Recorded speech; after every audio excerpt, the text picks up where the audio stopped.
दोस्तों, मिस्र दुनिया के सबसे पुराने देशों में से एक है, जहाँ की प्राचीन सभ्यता और स्मारक आज भी लोगों को हैरान कर देते हैं। आपने मिस्र के उन पिरामिडों के बारे में तो सुना ही होगा, जिसे the great pyramid of Giza कहा जाता है। ये दुनिया के 7 अजूबों में शामिल है।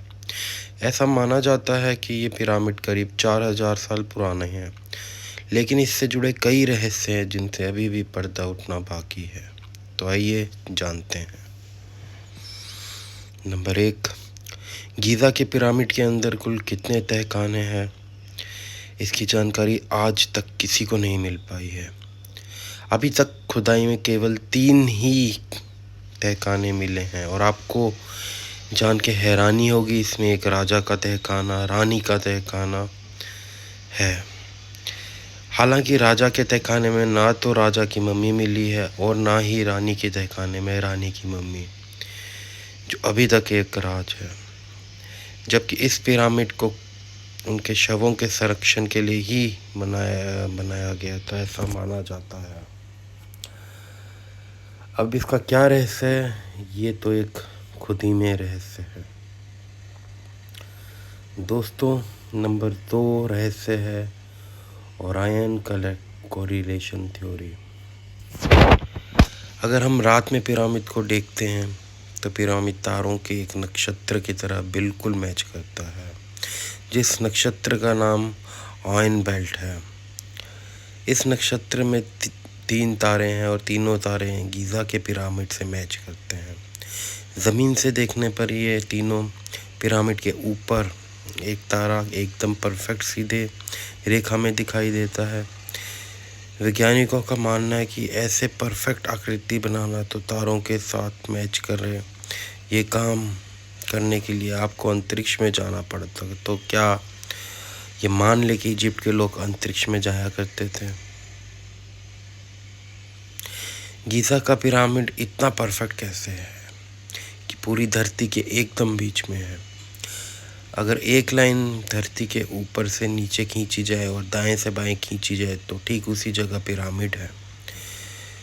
तो आखिर ये सवाल पैदा होता है कि 4000 साल पहले इन लोगों के पास ऐसी कौन सी टेक्नोलॉजी थी कि एकदम धरती के बीचों बीच इन्होंने पिरामिड का निर्माण किया। एक बात और समझ लीजिए कि धरती चपटी है और सूरज चंद्रमा है, ये उस समय खोजा नहीं गया था। तो क्या ये मान ले कि इजिप्शियंस को पहले से ही पता था कि धरती का आकार किस तरह है और धरती का बीच केंद्र कौन सा है, और या तो इन्होंने किसी एलियन की मदद ली थी या इसे एलियन द्वारा ही बनाया गया है। दोस्तों, पिरामिड के पत्थर इस धरती के नहीं है ऐसा माना जाता है। आपको क्या लगता है कि पिरामिड के पत्थर इसी धरती के हैं? वो कोई साधारण पत्थर नहीं है। पिरामिड का पत्थर किसी भी साधारण लाइमस्टोन से सैकड़ों गुना मजबूत है।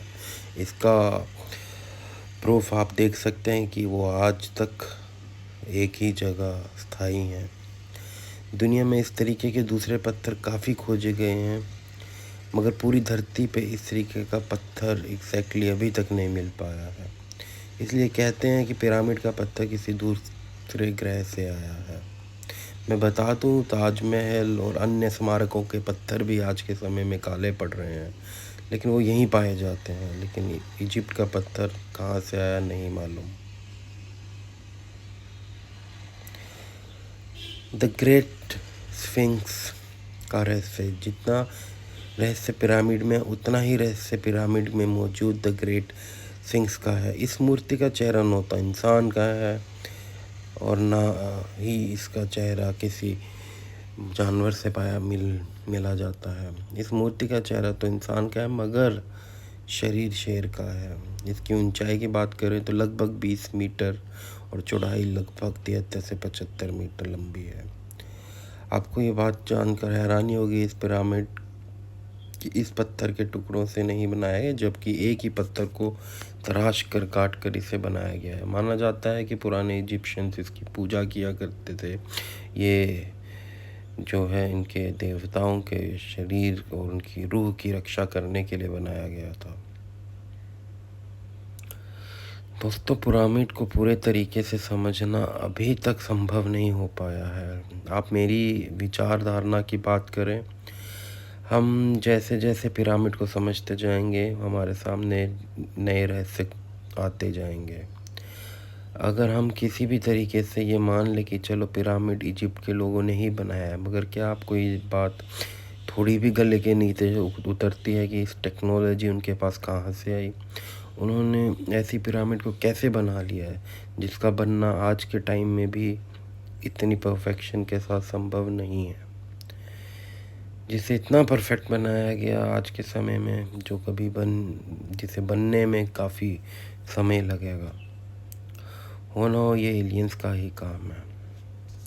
एक रहस्य और बता दूं कि रेगिस्तान में होते हुए भी पिरामिड के अंदर का जितना भी टेम्परेचर है, वो आज के टाइम पे भी 20 से 30 डिग्री मेंटेन रहता है, जबकि बाहर का न्यूनतम तापमान लगभग 50 से 60 डिग्री रहता है। ये किस तरह संभव हो पाया, आज तक कोई नहीं समझ पाया। तो धन्यवाद।